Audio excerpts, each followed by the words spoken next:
And as they said, that was the observer who was missing in quantum theory without observers.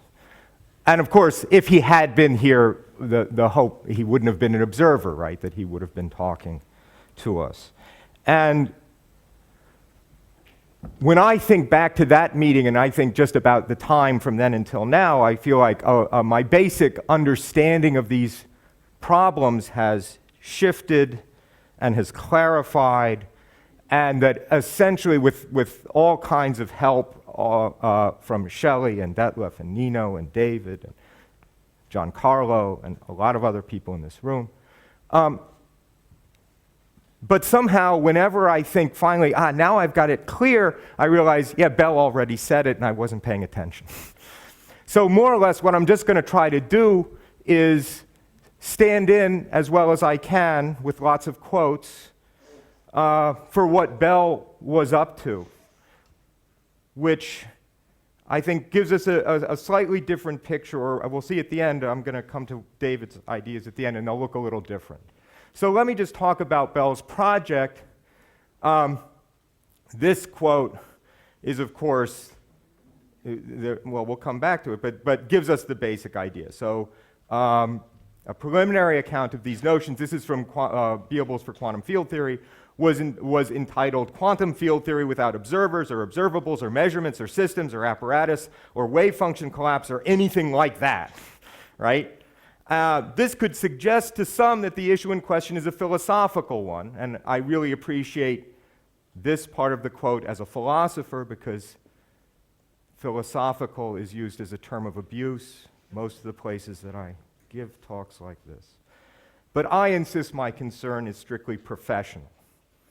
I think that conventional formulations of quantum theory and of quantum field theory in particular are unprofessionally vague and ambiguous. Professional theoretical physicists ought to be able to do better. And I take it that's the project that we're all engaged in. The next sentence is interesting, and I wanted to put it off separately because I want to make the next sentence is Bohm has shown us a way. Now, I think this is why there's a lot of talk about Bohmian mechanics, but notice that Bell just says a way, not the way. And I think Bell showed us a way which can be characterized in rather broad terms, broader than maybe most of us realized at the beginning, broad enough terms to encompass within it a lot of different projects that we thought maybe the first time this meeting occurred were fundamentally different projects. Just to go back for a second, as we'll see at the end, on this funny list, on this important list, of things you should do without, one is wave function collapse, and we'll see at the end, wave function collapse, that's going to be okay. That one doesn't have to come off the list, as long as it's something that's clearly in the equations, as Bell would say, and not in the talk. All right. So, what is it we're trying to accomplish here? Well, the main thing we want to have understood, I think, is the connection between any physical theory and data, because after all, physics is supposed to be an empirical discipline. There has to be some data, there has to be something that comes in that tells us whether our theory is on the right or wrong track. So let's just take it, and this I think David will agree with, that a complete physical theory, as opposed to what? Well, an effective practical tool for making predictions, for example. Someone might give me that, and it might be effective for all practical purposes, but not be a complete physical theory in the sense I'm about to describe. A complete physical theory should contain within it a physical account of the facts that are taken to constitute the data against which the theory is tested. Okay? In a way, the whole measurement problem is in that sentence, although I didn't use the word measurement. You could have an effective device for calculating predictions, but not treat it as a serious proposal for a physical theory, and in fact, you could have such an effective device for making prediction, and it not even be presented in the right form that you could take it seriously as a proposal for a complete physical theory. And part of what we're trying to get clear about is what that form is. Now, if we ask, how did we get into the mess we're in, and we go back to the beginning to the original sin, we of course find it with Bohr. Bohr did talk about this, the connection between theory and data. It's not that he ignored it, it's what he said about it that was the problem. So, Bohr, and I know there are lots of things people call the Copenhagen interpretation. There is no one thing, but I just want to go through some quotes of Bohr and see what he actually did say. And you'll see on the data side, Bohr insisted, right, that the data of the theory, which is typically going to have to do with the description of laboratory operations and results, be described in what he called classical language. And these are now quotes from the Schilp volume on Einstein. So this is late 49, late in Bohr's career, things he presumably thought after all those years were still correct. Here's something he said which was good. All of this is actually continuous quotation. For this purpose, it's decisive to recognize that however far the phenomena transcend the scope of classical physical explanation, the account of all evidence, right, data, must be expressed in classical terms. The argument for this is simply that the word experiment, by the word experiment, we refer to a situation where we can tell others what we've done and what we've learned, and that therefore the account of the experimental arrangement out of the results of the observations must be expressed in unambiguous language with suitable application of the terminology of classical physics. Well, at least it gets a little bit worse. This, as you'll see, this just goes downhill. It's getting a little bit bad by the bottom. Let's go on to the next part of the quote, which starts to get us into a lot of trouble. As stressed in, he's talking about the Como lecture, an adequate tool for a complementary way of description is offered precisely by the quantum mechanical formalism, which represents a purely symbolic scheme. Notice, purely symbolic scheme already sort of suggests to you, you can't take this seriously as a proposal for a physical account of things, right? Why is he calling it purely symbolic? Purely symbolic scheme permitting only predictions on the lines of the correspondence principle as to results obtainable under conditions specified by means of classical concepts. It must be remembered that even in the indeterminacy relation, which is what he called what we normally call now the uncertainty relation, we're dealing with an implication of the formalism which defies unambiguous expression in words suited to describe classical physical pictures. So already somehow words fail you when you start to get to quantum mechanics. And then his example, thus a sentence like we cannot know both the momentum and position of an atomic object raises at once questions as to the physical reality of two such attributes of the object, which can be answered only by referring to conditions for the unambiguous use of space-time concepts on the one hand and dynamical conservation laws on the other. So his idea is, if you even ask about the position in space-time of a particle, there must be a certain kind of classical laboratory setup that you're referring to for your words to mean anything. And if you want to say anything about the momentum or energy, which he thinks of as giving the causal description of things of a particle or of a system, it must be in the condition of a different kind of laboratory setup, and those two laboratory setups are incompatible with one another. You just can't set them both up at the same time. And that's going to be the source of complementarity. Okay? While the combination of these concepts into a single picture of a causal chain of events is the essence of classical mechanics, room for regularities beyond the grasp of such a description is afforded by the circumstance that the study of complementarity phenomena demands mutually exclusive experimental arrangements. So if you can't set up the two experimental arrangements at the same time, you can't simultaneously give a space-time description and a causal description, and it is the essence of classical theory, classical mechanics, to have both of those pieces, which is why we use a classical phase space, and we have to specify both the positions and the momentum of the particle in order to get the whole thing to run. Oh, okay, sorry. I'll try and slow down. Why is the bad part so bad? All right, so he says that concepts such as the space-time trajectory or the energy, or energy and causation, this other set of concepts, can only be applied to quantum systems in certain classically described circumstances, right? So the idea is if you want to say a quantum particle has a position, that will only make sense if there's the right kind of classical environment. That implies that the classically described circumstances that allow you to say these things, okay, themselves can't be the consequences of a quantum mechanical description, right? Because the quantum mechanically, to ascribe a position to anything requires the right kind of environment. How does the environment get its description? Okay? It's this that yields the measurement, I claim, the measurement problem in its most virulent form. That is, on Bohr's picture, you can't give a quantum mechanical account of the entire experimental apparatus. Right? There has to be a classical part.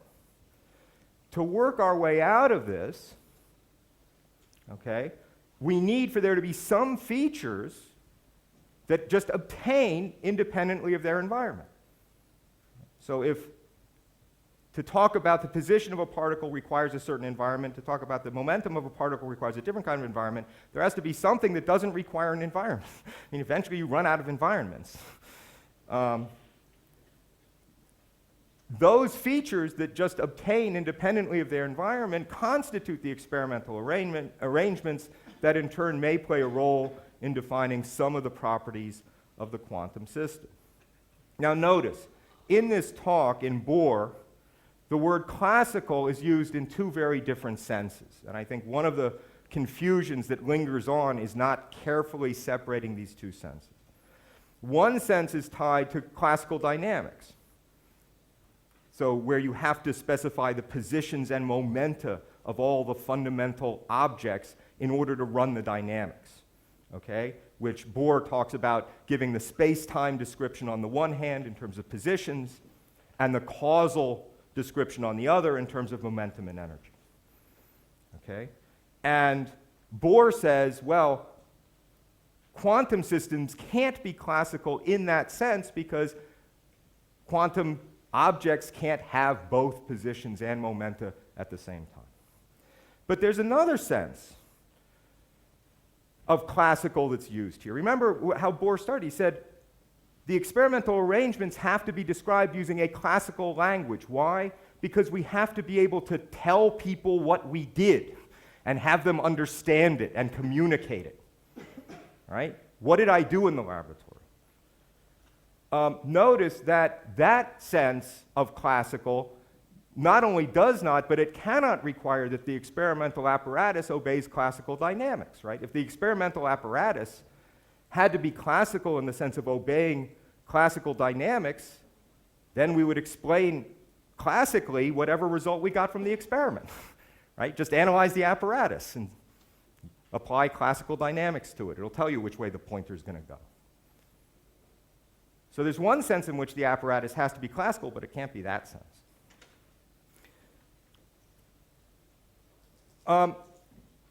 So what did he say? He said, well, that the environment or the laboratory has to be described classically in the sense of being communicable in unambiguous language. You saw that first quote. Now, if you think about that first quote, it's a little hard to even understand what he had in mind. He said, well, you have to describe things classically because you want to be able to communicate to other people what happened. And you're not quite sure what he was ruling out there. I mean, is somebody supposed to go into a laboratory, do an experiment, and when they come out and try and describe to you what their experiment was, they just don't have words for it? They go, you know. I just really don't even, he said this is sort of the source of this demand for classicality. It's very hard to understand what that was supposed to be, right?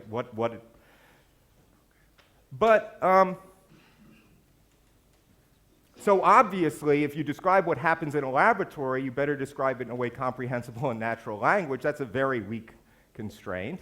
The more difficult and important requirement is that the language of the data should be, in a complete physical theory, unambiguously connected to the description given by the theory, right? That's where the unambiguous connection and clear connection ought to be. It's only in that way that you can derive from the theoretical description the data in a principled way. Now that might seem a little vague, so now we're just going to try and get concrete about it in the way that I think Bell wanted us to. So here's the way Bell articulates it. So he introduced the term beables, which you can have a long debate whether it was a good term and so on, but let's just take it for now. And what he meant was physical elements in a system that are simply there, right, that just exist without having to mention the environment or anything being done to them or anything else. So the quote, in particular, will exclude the notion of observable in favor of that of beable. The beables of a theory are those elements which might correspond to elements of reality, to things which exist.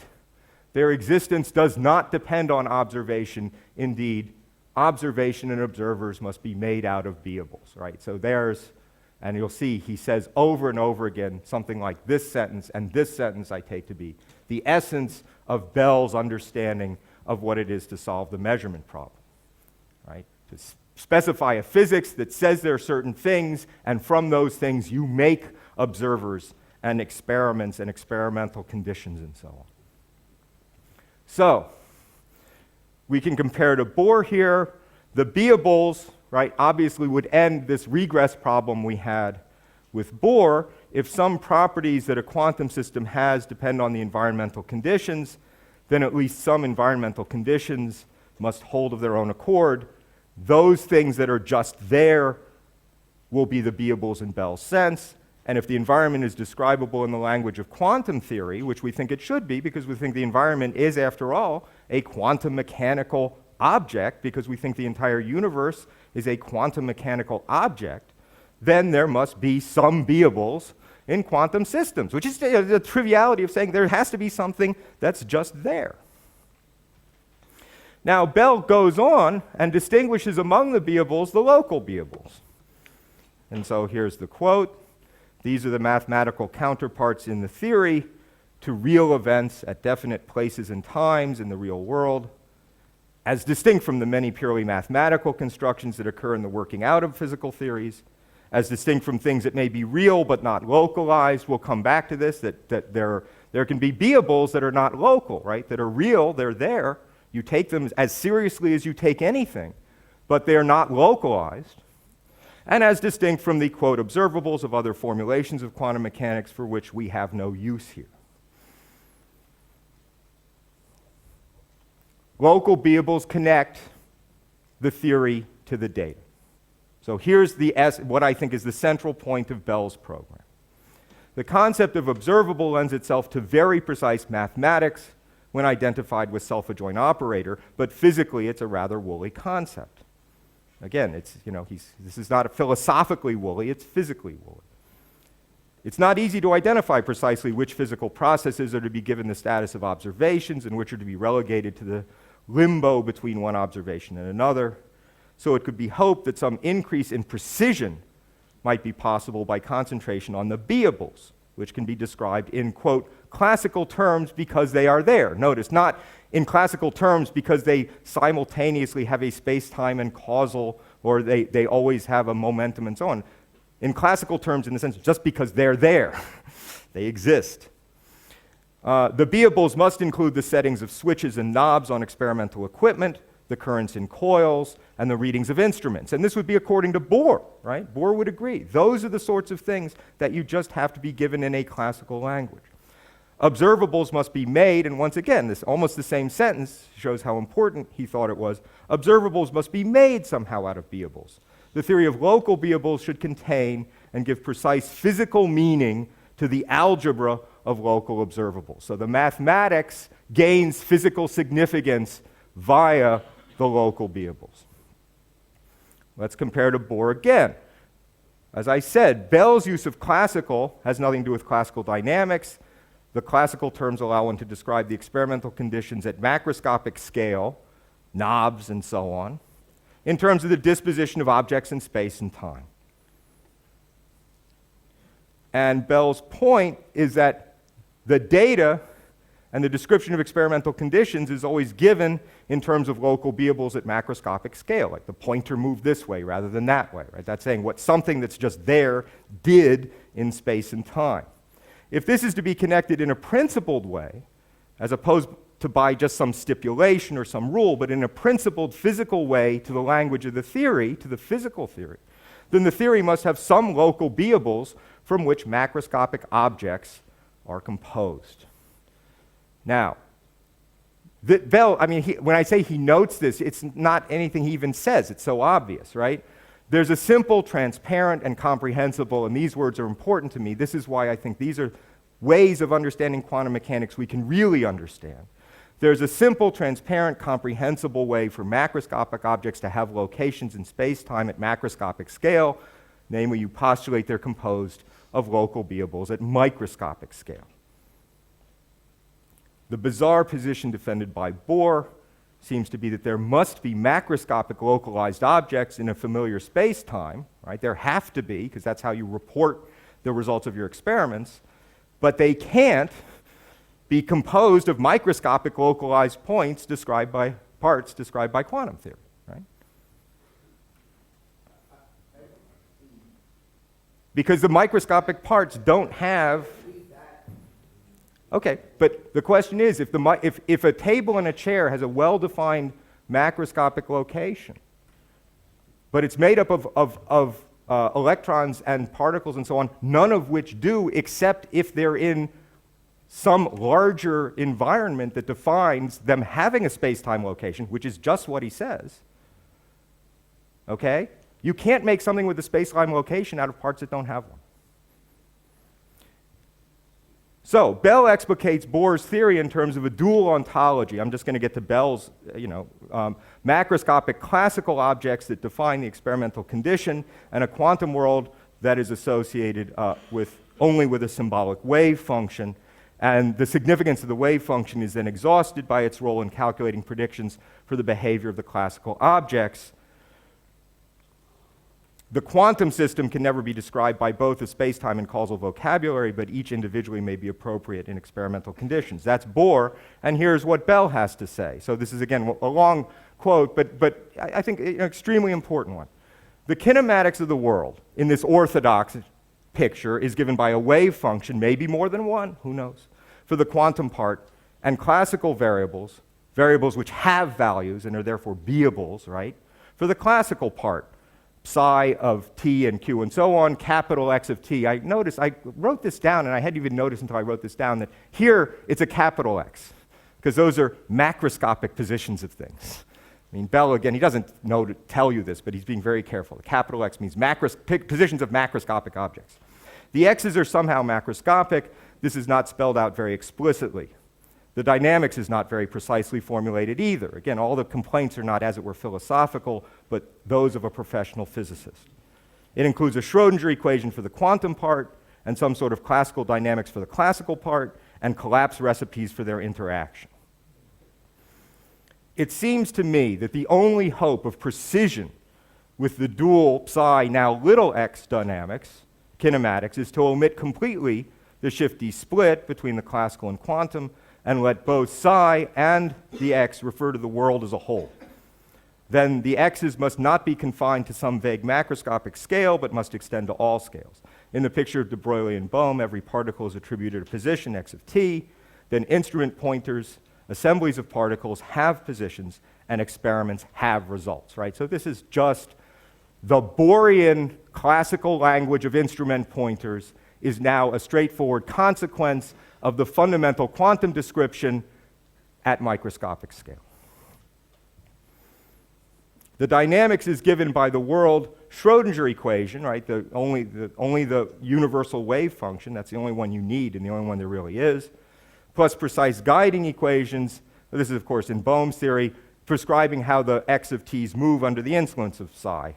Particles are not attributed angular momentum, energies, etc. So unlike Bohr, who says at least in some circumstances, as it were, particles have energies and momenta in some fundamental way, for Bell, they sort of never do. But only positions as functions of time. But they always have positions, right? Peculiar, quote, measurement results for angular momenta, energy, and so on emerge as pointer positions in appropriate experimental setups. So this, again, was Bell's point. Somewhere else he says, if you make postulates, axioms rather than theorems and definitions about the measurement of anything other than position, you commit redundancy and risk inconsistency. Because at the end of the day, the outcomes of something you call an energy measurement or a momentum measurement, the outcomes will be recorded in positions of things. And if you get all those positions right, then you're going to get all the data right. So, mission accomplished, right? If all this works, then you get from the description of the physical world offered by the theory to the description of the data provided by the experiment without any mention anywhere of observers, observable systems, apparatuses, measurements, or anything like that.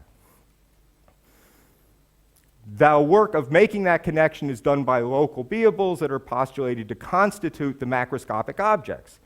The dynamics, and the dynamics may include non-local beables or other things, is going to be provided by the physical theory, and you get from microscopic to macroscopic the only way you can by coarse graining. Now, according to this, you need some local beables. But there are lots of possibilities. So the question, how constrained is this? Is this somehow built to only fit, say, Bohmian mechanics? No, lots of things you could use, lots of things people have talked about. They've thought about particles. They've thought about continuous matter densities in space-time. Those are good local beables. They've thought about the Flash ontology, point set in space-time. Those are good local beables. Bell talked about Fermion number density in the context of doing field theory. You could clearly imagine someone doing this with, say, a string theory where the fundamental objects are one-dimensional objects, and so on. All perfectly good possibilities for local beables. Well, local in what? Bell talks a lot about locality, and that means that the thing simply exists in a delimited region of space-time. Well, what kind of space-time? He doesn't talk a lot about that, but if we think about the methodology, we'll see there's some constraints on the kind of space-time if we want things to work this way. And the constraint is basically that we want to derive the language of the data from the description in the language of the theory by coarse graining. And this contrast with what David was saying should start to loom into view. Just by coarse graining, if we want to do it that way, then the theoretical description of the local beables and the space-time should, in the right circumstances, coarse grain to a familiar everyday description at macroscopic scale. In the right circumstances, of course. We only need this to happen if we're in a region of space-time that, like we have laboratories in. So here's some proposals. I gave you a list of proposals about possible local beables. Here are some space-times that would work perfectly well, some really tame ones. A sort of Newtonian absolute space and time, a neo-Newtonian space-time, a Newton-Cartan space-time, a Minkowski space-time, globally hyperbolic solution to the Einstein field equations on a four-dimensional manifold. All of those will coarse grain out at local scale macroscopically to recognizable laboratories. Okay? There are some surprising things you might think of, but still, the coarse graining will work just as easily and straightforwardly for them. If you wanted solutions to the field equations with closed time-like curves or other sort of strange things that can happen in general relativity, typically that'll be okay. If you're doing string theory and you want to tell me there are a bunch of compactified dimensions in a Calabi-Yau space, that's going to be okay. That'll coarse grain right out because they're compactified, right? Once you get up to macroscopic scale, you don't notice that they're there. And you get a distribution of local objects in what is, for all intents and purposes, to within epsilon, a four-dimensional space-time, familiar four-dimensional space-time. So take that list of possible local beables and cross-check it with this list of possible acceptable space-times. You get a lot of different kinds of theories that you could investigate under this very general rubric. Here's a proposal about space-time structure that's floating around that's rather hard to understand.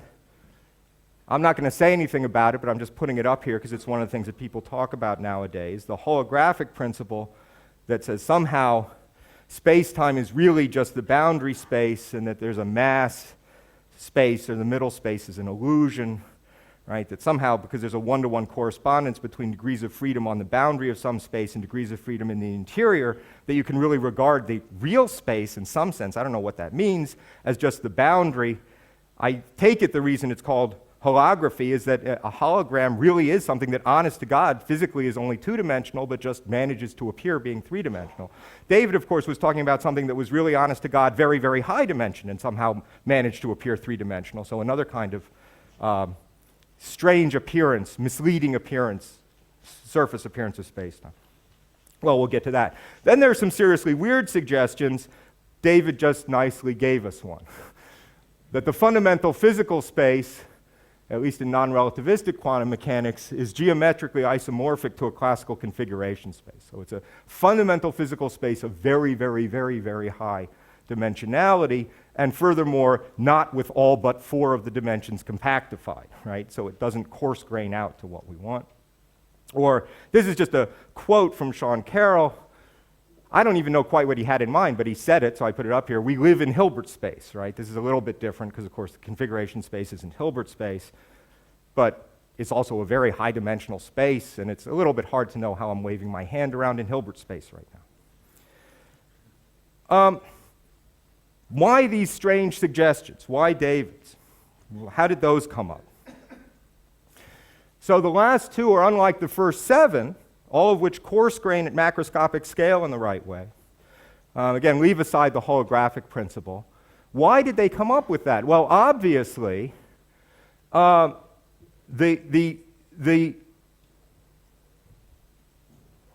thing that suggested them is the wave function, right? So you say, I want to somehow take the wave function seriously. This is what, and we'll have the quotes in a second.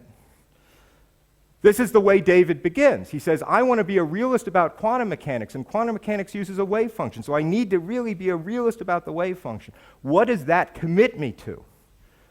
And you say, well, mathematically, the wave function is some square integrable function that is defined on a high-dimensional space, and it lives in another kind of high-dimensional space. So if I want to take it really seriously, I have to take those spaces really seriously as fundamental. And the question is this really tenable, these radical positions? Notice that they begin with the wave function. I haven't really mentioned a wave function yet, right? And you retrofit, you sort of focus on that thing, and you retrofit an account of the fundamental structure of physical space or space-time by staring hard at the wave function. And what I want to argue is that strategy is really, the way we got into that is exactly, it's a bad hangover from the historical avoidance of the measurement problem. After all, if you're avoiding the measurement problem, one thing you have that you can think about are wave functions. Those are being used by everybody. And they use them without worrying about the measurement problem. So David nicely reminded us of what he said in elementary quantum metaphysics. And I have the quotes, but you just heard them, so I can go through quickly, more or less the same. It's been essential, he says, that is, to the project of quantum mechanical realism to learn to think of wave functions as physical objects in and of themselves. And of course, the space those sorts of objects live in, the space which any realistic understanding of quantum mechanics is necessarily going to depict the history of the world as playing itself out, if space is the right name for it, of which may later, is configuration space. And whatever impression we have to the contrary, whatever impression we have, say, of living in a 3-dimensional space or a 4-dimensional space-time is somehow flatly illusory. The sorts of physical objects that wave functions are on this way of thinking are plainly fields, which is to say they're the sorts of objects whose state one specifies by specifying the values of some set of numbers at every point in a space where they live. So the idea here is, so to be realist about the wave function, I have to be realist about the space in which this thing lives, which is this high-dimensional space. And the sorts of objects whose states one specifies in this case by specifying the values of 2 numbers at every point in the universe's so-called configuration space. Now, what is Bell's approach? I mean, I went through all of Bell's approach, and I didn't really say much of anything about the quantum state or the wave function. What if we start with Bell's approach? How do we then understand the quantum state? Well, we get an entirely different picture of it, and a picture of its role. I know David doesn't like the word role, but I think it'll be clear here, its role in the theory, and a different understanding from the one David has about the significance of the mathematical object that we use to represent the quantum state being defined over this high-dimensional space. So let's just see how that goes. What is the empirical content of a quantum state? Why, if we introduce a quantum state into a physical theory, it must be for empirical reasons, because it somehow is going to help us to explain stuff we see. Now, if we agree that the data of the theory are a function of the distribution of some local beables via coarse graining, then the quantum state has empirical consequences only insofar as it helps determine the behavior of the local beables, right? If it didn't do anything, if it existed but had no influence on them, it would have no observable influence, and therefore we could have no empirical reason to believe in it. That is, the quantum state manifests itself in the data exactly to the extent that it influences the configuration of local beables. And that's going to be true. Suppose you think that something exists. So Bell says, among the beables of the theory, some are local, but there may be some that are not local. There may be some that you can't think of as just existing in some small region of space-time. For any such thing, you ask, well, why would we think there is such a thing? Only because it has some effect on the distribution of the local beables, right? And that would affect the data. And therefore, the mathematical form, now we're asking the question, what is a reasonable guess for the mathematical form of a representation of a non-local object where the empirical evidence we have for its existence is only through its effect on the configuration of local beables? Well, the mathematical form of the representative of the quantum state must be of some mathematical kind to generate, by some equation or other, right? I'm being very vague here, but you get the idea, a specification of how configurations of local beables will or might change, right? The equations somehow have to connect this object, my mathematical representation of this object, to the behavior of the local beables. An obvious mathematical object that can play this role is a function on configuration space. In the Bohmian case, by the obvious method of producing a velocity field, but there are other ways to do it. But the fact that configuration space should show up in the mathematical representation of this thing now is no longer a red light indication that if I take it seriously, I have to take the high dimensional space seriously as fundamental. It really is a configuration space, right, in this picture, and therefore an abstract space, not a real physical space. So if we're going to do this, it's essential that we have a configuration space of what? Of a system with local beables in some space-time of the form 1 through 7, or something that coarse grains, to space-time the way we think it is, at least now, in the present state of the universe. So again, if someone wants to say, look, I'm doing quantum cosmology, and I don't want to be stuck with the idea that space-time has to coarse grain to a four-dimensional manifold in general. Well, you're not stuck with that. If you want to say back before the Big Bang or in other sectors or whatever, it has some completely different form, fine. Because what are we trying to do? We're trying to recover the data, and the data are instruments around us, right? They're things in our laboratories. We don't have to explain the data from laboratories before the Big Bang. Okay? So again, this restriction to a certain space-time structure is only a local restriction. It's not a global restriction. And I think if you start with Bell and you run this way, then David's idea, I want to take the quantum state seriously, so I must take this high-dimensional space seriously, has just evaporated, right? You now understand from very basic methodological principles why configuration space is showing up in your mathematics when you try and represent this thing. Now, why does this look different than classical theory? Why has there been such a problem? Well, because the one thing we really know that's fundamentally different between quantum theory and classical theory is non-locality. Through violations of Bell's inequality. We say, what does quantum theory do that classical dynamics cannot do, or anyway, a local classical dynamics cannot do? It's violate Bell's inequality. And that tells us something. Tells us something non-local is going on. Now, by itself, the violations of Bell's inequality doesn't imply that there have to be any non-local beables, right? That's not a theorem. That's not a logical consequence of the violation. Because you could imagine, in principle, if you had local objects like tachyons, I mean, it's a classical picture of tachyons, local objects that happen to go faster than light, and they're sort of producing these violations of Bell's inequality at space-like separation by being traded back and forth between the sides of the experiment, then everything ontologically could be local. And these local things would be superluminal in a very straightforward sense. They would have trajectories through space-time that go outside of light cones. So it's not that violations of Bell's inequality forces us into a non-local beable. However, we don't think that this works like this, right? We don't think, there's no evidence at all, and all kinds of evidence against the idea that violations of Bell inequalities are being produced by passing back and forth local things greater than the speed of light, right? You can't block them, you can't, I mean, all kinds of reasons you would say, we have no theories that work like that, and you can see all kinds of reasons why you wouldn't be able to come up with such a theory. So what do we use? How do we get these violations of our theory? We have a non-local entity. We have a non-local beable. That's the wave function. That's the quantum state.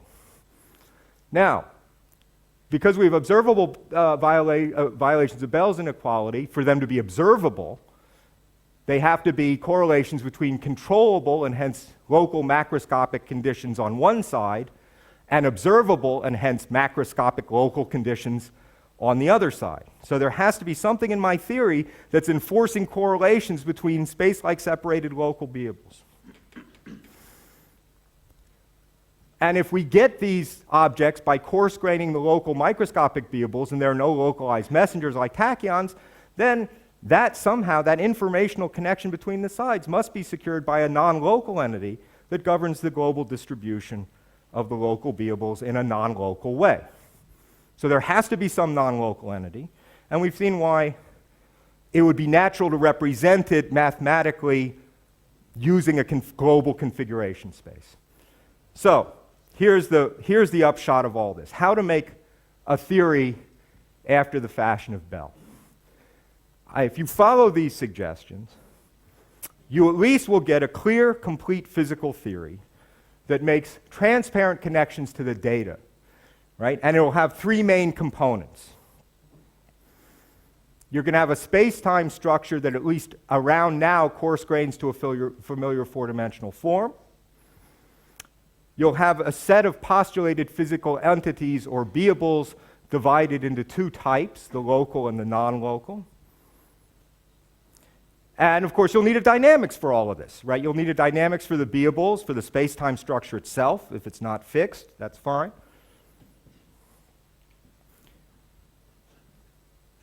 Dividing the beables into local and non-local, we're doing that. We have to divide those because we want the familiar macroscopic objects, as reported in the data, should be made of microscopic local beables. And now, this commentary is to explain a piece of technical terminology as I understand it. Maybe there are local beables that play no role in making familiar macroscopic observable objects, like, I don't know, neutrinos, right? Pointers are not made of neutrinos. You don't see them. So if there's some subset of your local beables that make up observable macroscopic objects, call that subset the primitive ontology of the theory. That's all I would mean by it. Notice, this is not a different kind of existence. It's not a different kind of being. It's just noting a certain methodological role that this part of your physical theory is playing in the service of understanding data. So we need some local beables to do that, and on the other hand, we want to implement the non-locality without superluminal entities like local entities like tachyons. Then there's going to be some non-local beables, and there'll be a corresponding division of dynamics, a parallel one. Though there may be a dynamics for the non-local beable, which in this case is the quantum state, and then there'll be another dynamics for the local beables, which ultimately would include the space-time structure itself if we think of that as dynamical. In Bohm's theory, this division shows up as there being two fundamental equations. Schrodinger's equation for the quantum state and the guidance equation for the local beables. Right? Then you see how everything works. In a GRW type theory, things work a little differently. You have a kind of GRW dynamics for the quantum state. And then a second equation. I think this is an equation which, when we first met, none of us appreciated so well how important it would be. A second equation that specifies how the quantum state determines some distribution of local beables, which means you have to postulate there are some local beables, right? And they could go differently. So, as it were, all the dynamics, as you'll see in the GRW kind of thing, in a certain sense, in the GRW type of theories, have only really one fundamental dynamical law, because the dynamics of the local beable just piggybacks on the quantum state dynamics via this fixed relation between the quantum state and the local beables.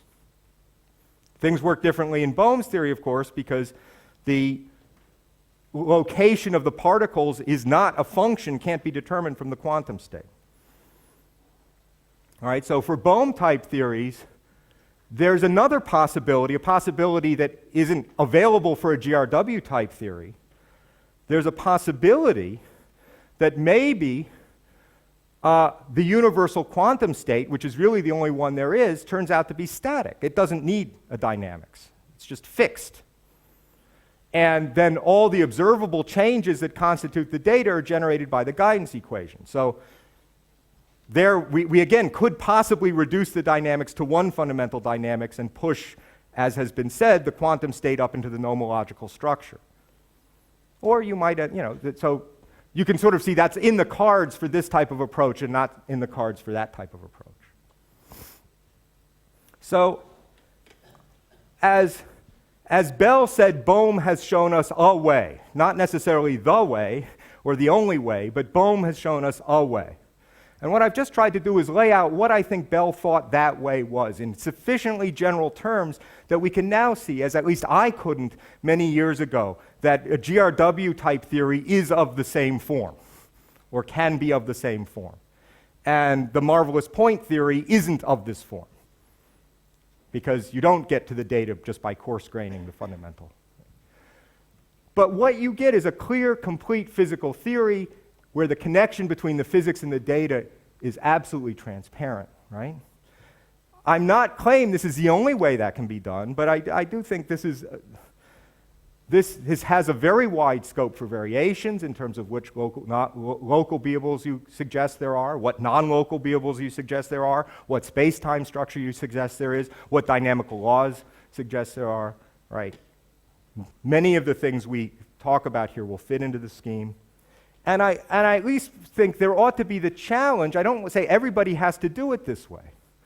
But if you're doing it some other way, if you can't say, yeah, here's how my picture fits into this large scheme, I think we are owed an explanation of the basic architecture of the theory that's as clear and comprehensible as this is. And if personally, again, it's like Bell said at one point, I guess about theories with, I think this was about theories with no local beables. He said, well, I can't argue there can't be such a theory, but I might, and I'll listen to someone if they come up with it, but I myself will not try to make one, right? So tell me, I'd forgotten. Some explanation of the non-locality. Oh, maybe it was super conspiratorial theories. Right. Maybe it was super conspiratorial theories, where he said, well, I can't say it's impossible, and I'll listen to you if you come up with one, but I myself am not going to try and make one. And right now, I guess I feel the same. I'll listen to anybody who says they have a very different way of doing things, but unless I can see as clearly how it works in terms of the connection between the physical picture of the world and the data, as you do in these cases, I would like to understand that as transparently before I'll really take them quite with the same enthusiasm as these many different approaches that we can all be talking about the advantages and disadvantages of. I think that's it.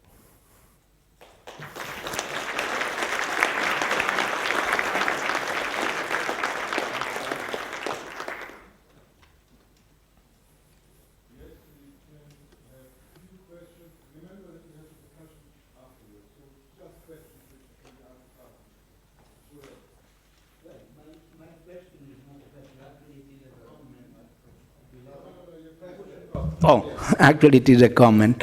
You have discussed a lot about, let us call them macro variables and micro variables.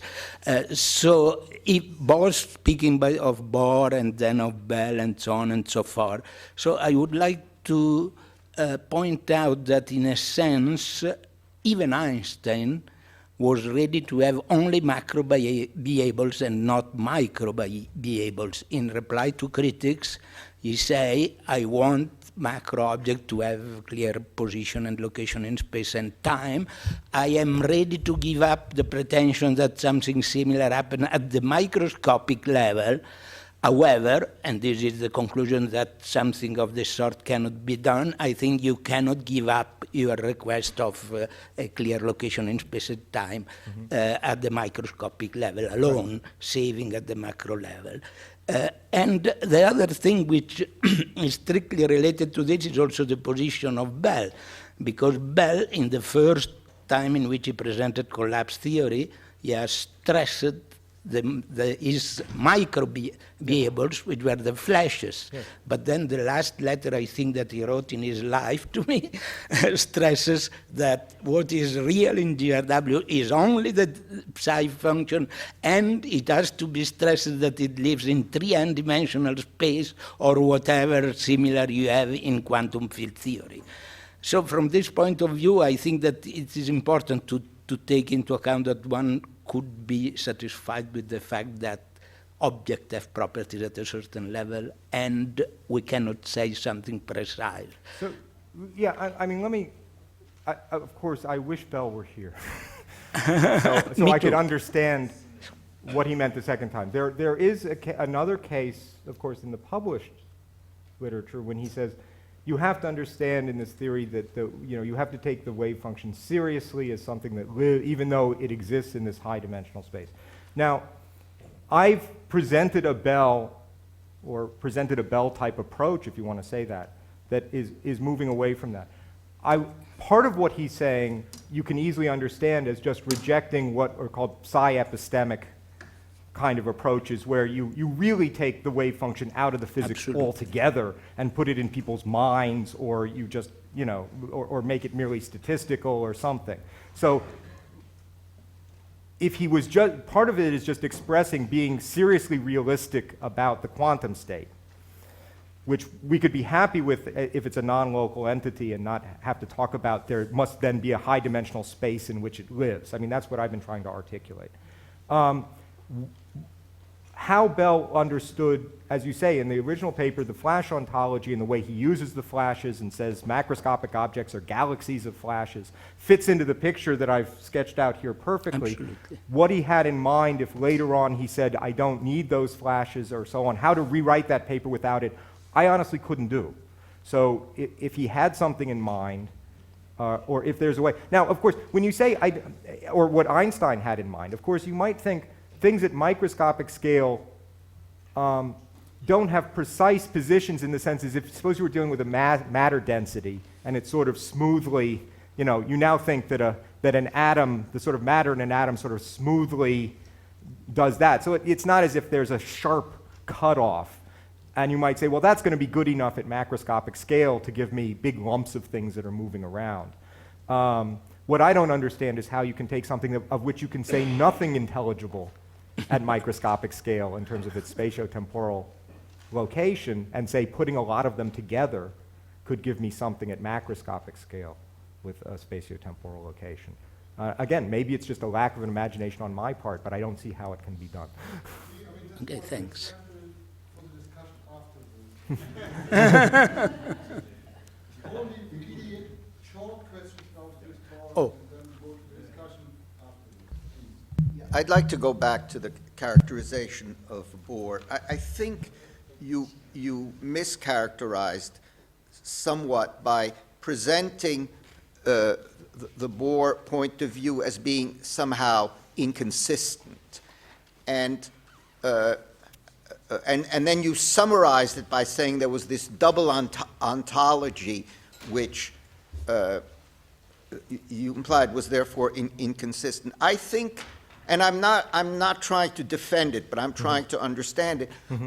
I think it's fairer to say that the only ontology was this classical ontology of what the measurement instruments say, and a renunciation of ontology on the microscopic scale.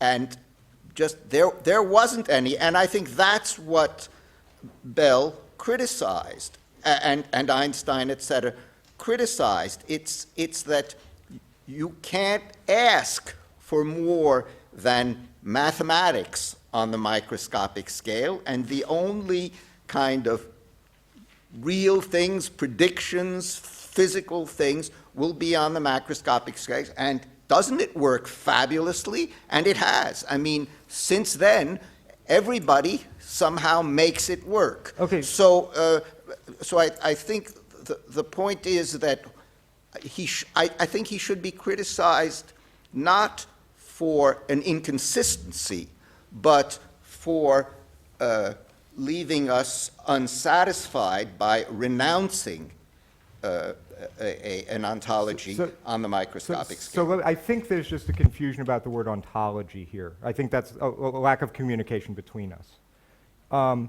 By an ontology, I just mean whatever the theory postulates to exist. Now, you might say, and what Bohr says often, is that the quantum system is unanschaulich, right? It's not the kind of thing that you can picture to yourself. It's not More than picture. But if it literally did not exist, then I don't see how you could say, gee, the behavior of this macroscopic device, right, it went to the right because it interacted with, or because of the presence in the laboratory of, or because I produced. You couldn't finish that sentence, because if you literally said there is no quantum mechanical ontology, you're just saying it's not part of the physics. And then it couldn't play a role, then there's nothing there to play a role in a physical explanation. That's just what I mean by an ontology. Now you can pump up the notion on ontology stronger and say, no, by an ontology I mean not just something that exists, but something that can be described or pictured or something, but then we're just miscommunicating. No, I think even exists is a word that he would renounce. I think his attitude toward the microscopic scale was don't ask, don't tell. But notice, the people who are told don't ask, don't tell actually exist.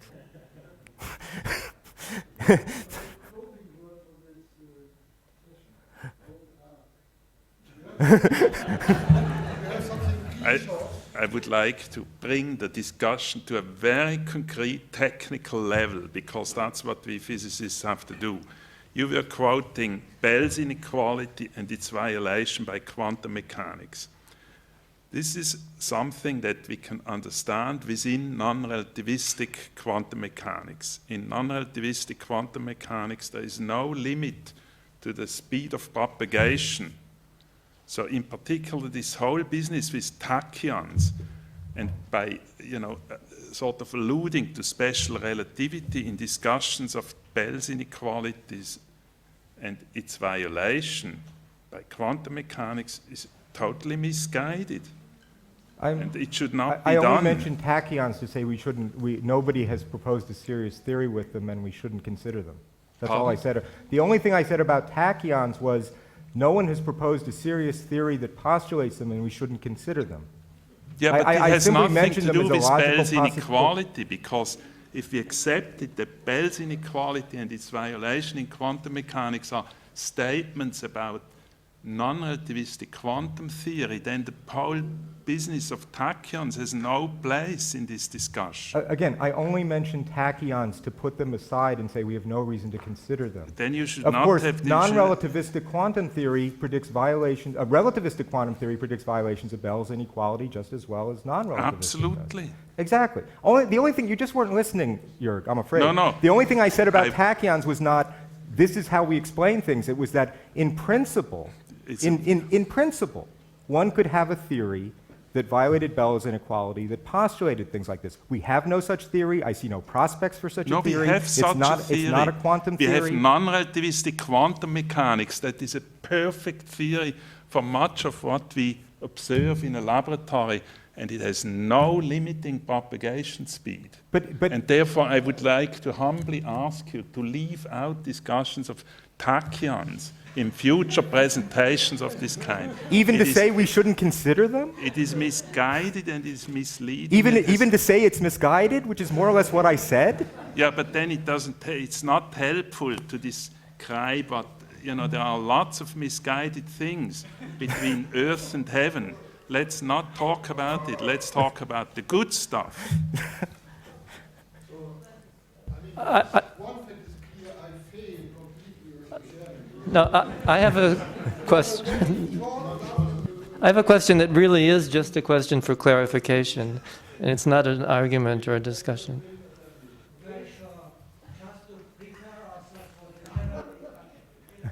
Good exercise if you tell me why you call tachyons local, at least ontologically. What do you mean by an ontological local, I would- otherwise non-local tachyon? So you're right. I should never have mentioned it. But for the last time, all I was making was a point of logic, okay? A point of logic. I could imagine a theory. I could make it up out of my head with literally local objects that went faster than light. Local in the normal sense, like particles that went faster than light. So the entire ontology was local in Bell's sense, which could produce violations of Bell's inequality at space-like separation. That's a trivial observation. No such serious theory exists. All I was saying was that the reason why I take non-local entities seriously, the reason why I think there ought to be some non-local beables, was that we have to violate Bell's inequality, and I don't think we're going to do it that way. And so the only thing left is to have a non-local beable rather than a straightforwardly superluminal local beable, which is logically possible. Is that okay for everybody? We can discuss this later on. I mean, I'd like to have a discussion later on where we can really fight and hit each other. So, Well, actually, my question was a bit related to what Lajos just said, which is, I'm just asking for a clarification about how the word local is used in this kind of discussion, because it seems to me there are two different meanings. You used it in a way that I actually would have used it myself, to meaning some sort of influence that propagates continuously without jumping over space-time from one space-time region to another. But sometimes it seems like it's used to mean influence is propagating faster than light outside the light cone, Neither- whether or not. So are you Right. using it? I'm using it in neither of those senses. I'm using it in Bell's sense. So let me say Okay, what is again what Bell's it is. sense then? A local beable is something that exists in the limited region of space-time, right? Its existence, as it were, depends only on what's going in a limited region of space-time. So the flashes in the flash ontology, which are just these point-like events, are local beables because in a given region of space-time, you can just ask, are there any there or not? How many? Where are they? Yeah, Now, yeah. that dynamics is not continuously local in the sense you imagine. The flash ontology is one where there's a flash here and then nothing happens and then a flash here. So it has not the kind, but it is a local, it is clearly a ontologically No, local sort of I thing. understand that as an adjective, local beable, that's what you mean. Yeah. But people often say that, I thought you said also that quantum mechanics is non-local in some sense, and therefore it will require either non-local beables or faster than light. Right, and there I Is just, that it's that other sense I'm asking about. When that people just say means that, it violates Bell's inequality. Predicts violations of Bell's inequality, that's all. That's Which the just flash ontology will also give you that prediction and explain it. I wanted to make, finish here. I wanted to make